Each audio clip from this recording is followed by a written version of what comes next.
اب جو کوئی ان صحابہ کی طرح ایمان لائے گا تو وہی ہدایت اللہ کے یہاں قبول ہوگی، ورنہ اس کا ایمان ہی قبول نہیں ہے۔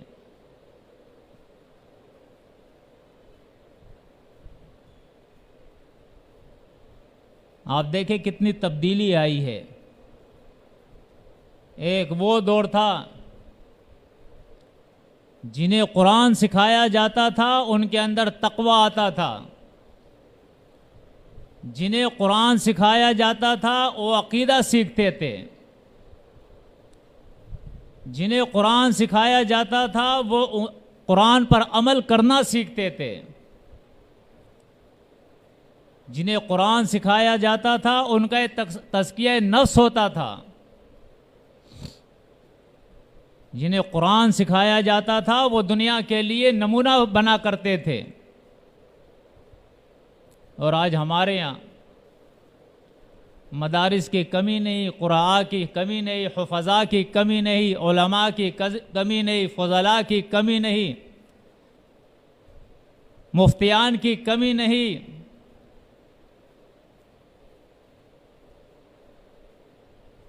لیکن آج آپ دیکھیں پورے معاشرے کو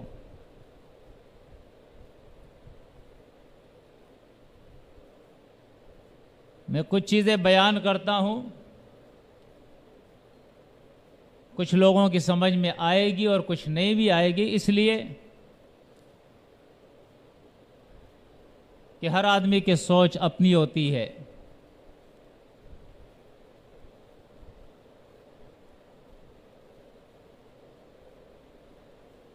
اس دور کے اندر علوم اور فنون اپنے عروج کے اوپر ہے۔ خود حدیث کے اندر آتا ہے، نبی کریم صلی اللہ علیہ وسلم نے فرمایا آخر زمانے میں ایسے قراء آئیں گے، قرآن کو ایسا سیدھا پڑھیں گے، ایسا سیدھا کریں گے جیسے تیر سیدھا ہوتا ہے۔ اور آج ہم دیکھتے ہیں جن مخارج کے ساتھ، جس تجوید کے ساتھ آج قرآن پڑھا جاتا ہے 100 سال پہلے نہیں پڑھا جاتا تھا، 200 سال پہلے نہیں پڑھا جاتا تھا۔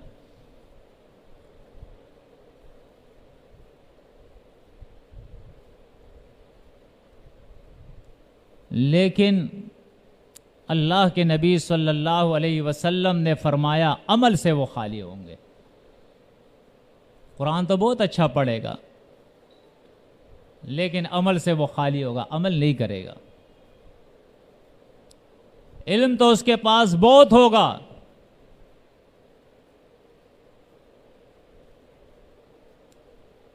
لیکن عمل سے وہ خالی ہوگا۔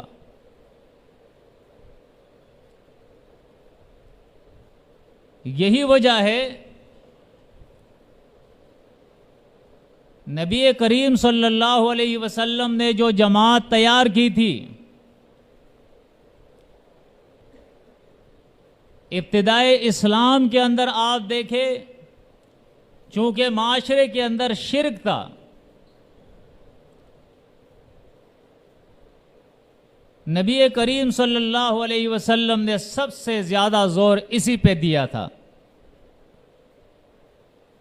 یہاں تک کہ ابتدائی اسلام کے اندر آپ صلی اللہ علیہ وسلم نے قبرستان جانے سے بھی صحابہ کو منع کیا تھا، اس لیے کہ وہاں جا کے قبروں کی پوجا پاٹ ہوتی ہے، لہذا تم قبرستان ہی نہ جاؤ۔ بعد میں عقیدہ سکھایا، توحید سکھائی، شرک کی پہچان کرائی، اس کے بعد اجازت دے دی، ٹھیک ہے اب جاؤ تم، اب وہ خطرہ نہیں ہے، موت کو یاد کرنے کے لیے جایا کرو قبرستان۔ اور عقیدہ اتنا سکھایا صحابہ کرام کو، اتنی محنت کی عقیدے کے اوپر کہ خود نبی کریم صلی اللہ علیہ وسلم نے اطمینان کا اظہار فرمایا اور صحابہ سے کہا کہ اب مجھے یہ خوف نہیں ہے کہ تم شرک کرو گے۔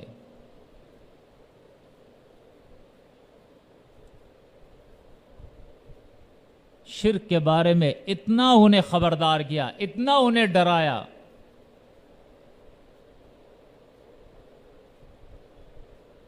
کہ کہا اب مجھے خوف نہیں ہے کہ صحابہ تم شرک کرو گے۔ اب بعض لوگ اس سے استدلال کر لیتے ہیں کہ نبی کریم صلی اللہ علیہ وسلم نے فرمایا میری امت شرک نہیں کرے گی۔ اب یہ غلط بات ہے۔ حالانکہ بخاری کی حدیث ہے،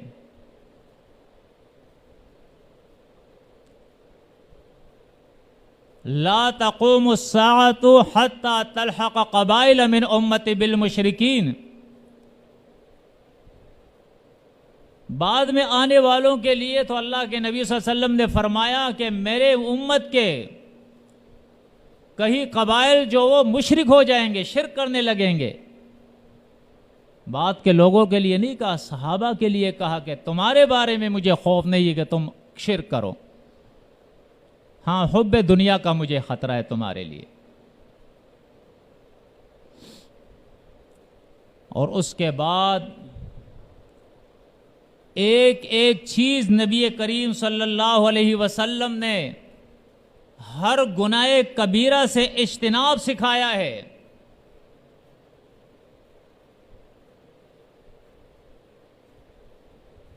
اور یہ تعلیم دی، آج ہمارے علماء کی طرح نہیں، یہ تعلیم دی کہ جب کوئی مومن شخص زنا کرتا ہے تو جب وہ زنا کرتا ہے اس وقت وہ مومن نہیں ہوتا، اس کا ایمان اس سے نکل جاتا ہے۔ اور جب وہ چوری کرتا ہے تو اس وقت وہ مومن نہیں ہوتا، اس کا ایمان اس سے نکل جاتا ہے۔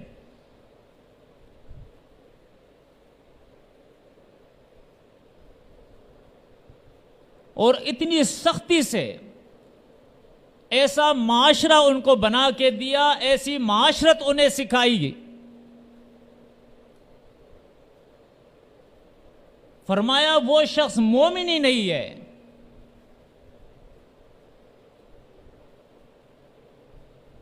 کہ وہ کسی مہمان کی مہمان نوازی نہیں کرتا، وہ مسافر کا حق نہیں ادا کرتا، وہ عہد کا پاس نہیں رکھتا۔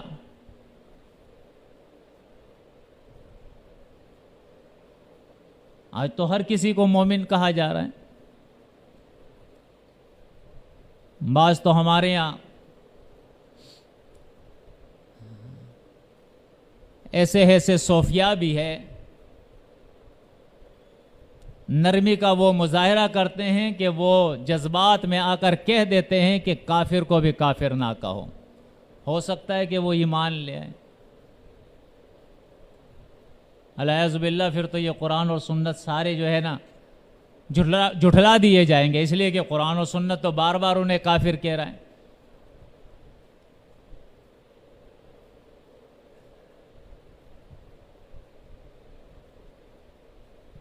قرآن اور سنت کی تعلیم آپ دیکھے اٹھائے،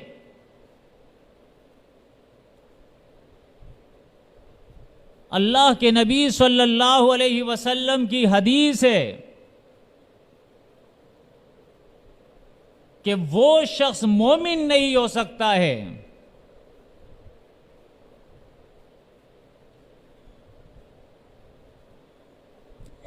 کہ اس کے خواہشات اللہ کے دین کے تابع نہ ہو جائے، وہ مومن نہیں ہو سکتا ہے۔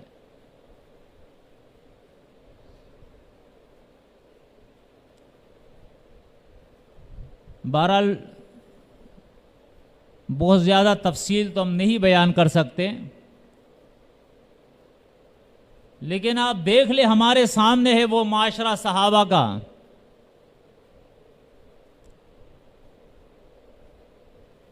کہ جب آیت نازل ہوتی ہے انما الخمر والمیسر والانصاب والازلام رجس من عمل الشیطان فاجتنبوه لعلکم تفلحون،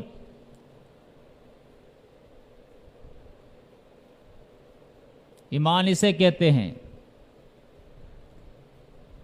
ایمان کہتے ہیں اللہ اور اس کے رسول کی بات کو ماننا،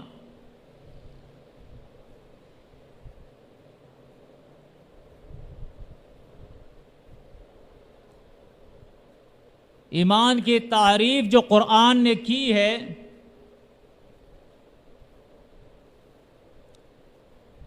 مختلف صورتوں کے اندر، اس سے انسان کے اندر تبدیلی آتی ہے۔ اللہ فرماتا ہے سورہ محمد کے اندر، والذین آمنوا وعملوا الصالحات وآمنوا بما نزل على محمد وهو الحق من ربهم کفر عنہم سیئاتہم واصلح بالہم۔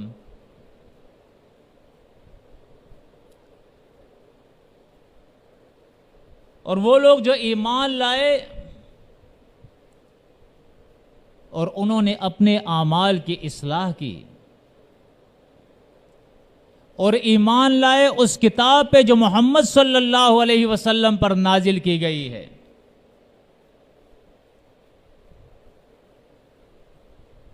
اور یہی حق ہے ان کے رب کے طرف سے۔ فرمایا کفر عنہم سیئاتہم، اللہ نے ان کی برائیاں ان سے دور کر دی، وَأَصْلَحَ بَالَهُمْ، اور ان کی حالت اللہ نے درست کر دی۔ کیونکہ قرآن مجید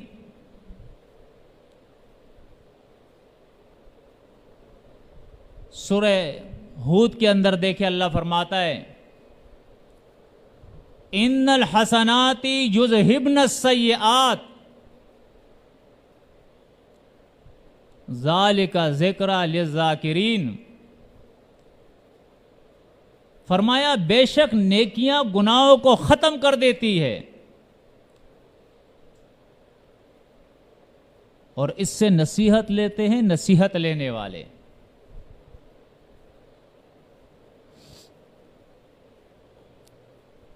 آج ہمارے یہاں جو معاشرہ ہے، یہاں لوگوں نے داڑیاں بھی چہروں پہ رکھی ہے، یہاں نماز بھی لوگ پڑھتے ہیں، یہاں مساجد اور مدارس کی تعمیر بھی ہوتی ہے، یہاں لوگ حج اور عمرہ بھی ادا کرتے ہیں، لوگ رات کو اٹھ کر تہجد بھی پڑھتے ہیں، ذکر و اذکار کی مجلسیں اور محفلیں بھی ہوتی ہے، خیر و خیرات بھی ہوتی ہے، تبلیغی جماعتیں بھی نکلتی ہے۔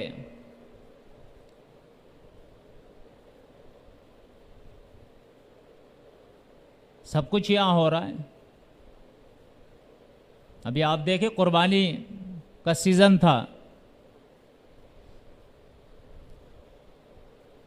اس پورے ملک کے اندر ایسا لگ رہا تھا کہ جیسے ایک زلزلہ آیا ہے۔ قربانی کا اتنا جوش اور ولولہ تھا، لیکن آپ دیکھیں نماز پڑھنے کے بعد جب مسجد سے وہ نکلتا ہے، کسی گناہ سے وہ دریغ نہیں کرتا ہے۔ قربانی کے جانور کو ہاتھ میں پکڑا ہوا ہے اس کا رسہ، لیکن ساتھ میں وہ گناہ بھی کر رہا ہے۔ اس نے روزہ رکھا ہے لیکن گناہ سے بھی باز نہیں آ رہا ہے، ہاتھ میں تسبیح لے کے ذکر کر رہا ہے، اور اس کی آنکھیں گناہ میں مبتلا ہے، زبان گناہ میں مبتلا ہے۔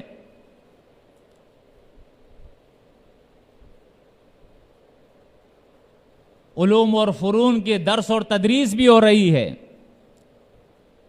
لیکن وہی گناہ کے کام بھی ہو رہے ہیں۔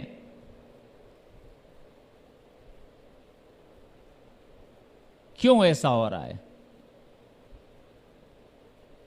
اس لیے ایسا ہو رہا ہے کہ یہ پورا دین جو ہے یہ آج ایک رسمی دین بن گیا ہے۔ انبیاء کا اور لوگوں کا اصل جھگڑا یہی تھا۔ آپ قرآن مجید دیکھیں،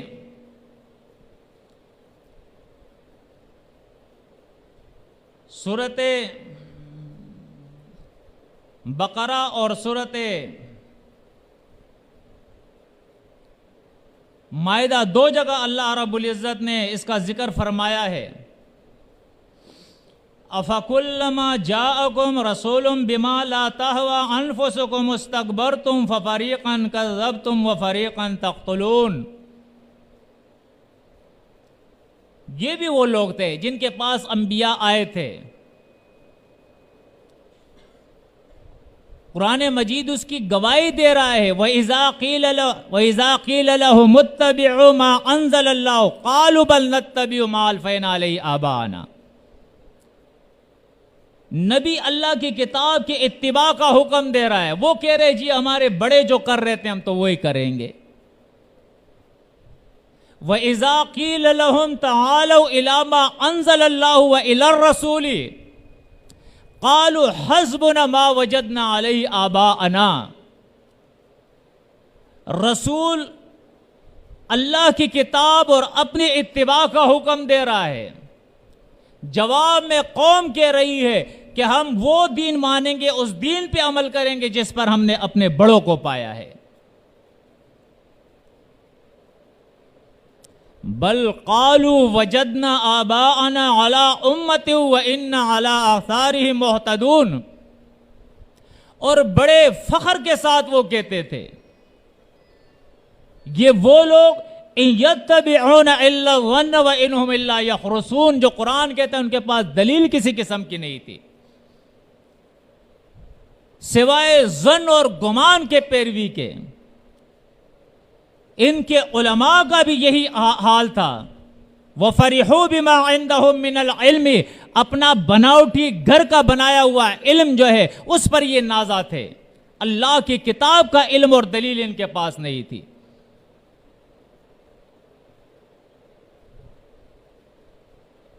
ورنہ نبیوں کا جھگڑا ہمیشہ سے یہ رہا ہے کہ اللہ کے حکم کی پیروی کرو, اس کے رسول کی پیروی کرو. جس دین اسلام کے تم دعوے دار ہو اس اسلام پہ عمل کر کے دکھاؤ.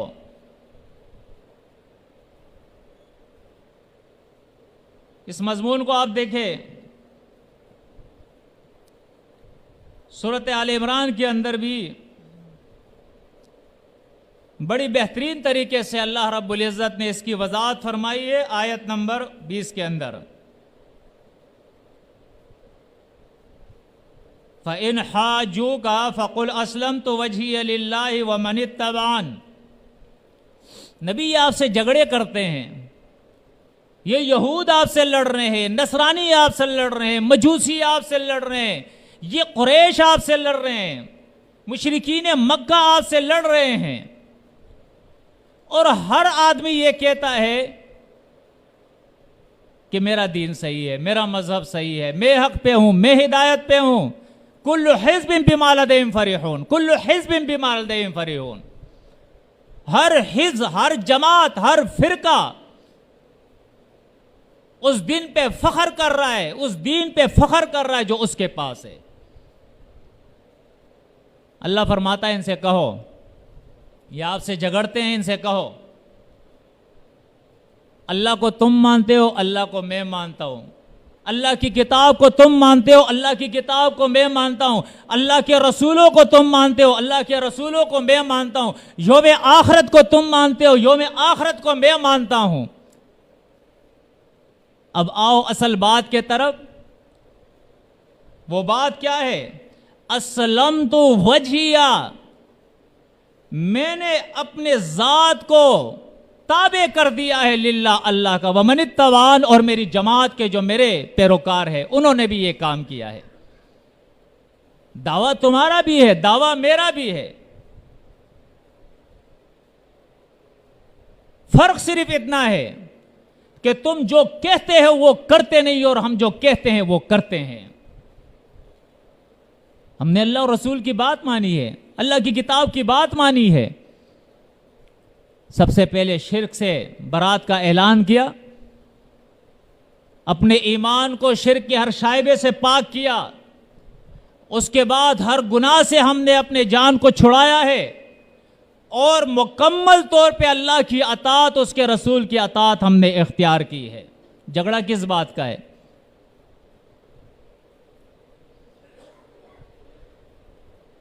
آج بھی آپ دیکھیں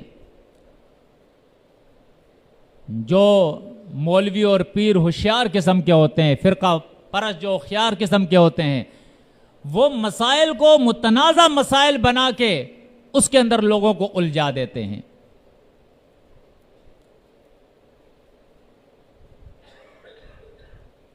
اور اصل مسئلے کی طرف نہیں آتے ہیں۔ بھائی اصل مسئلے کی طرف آؤ۔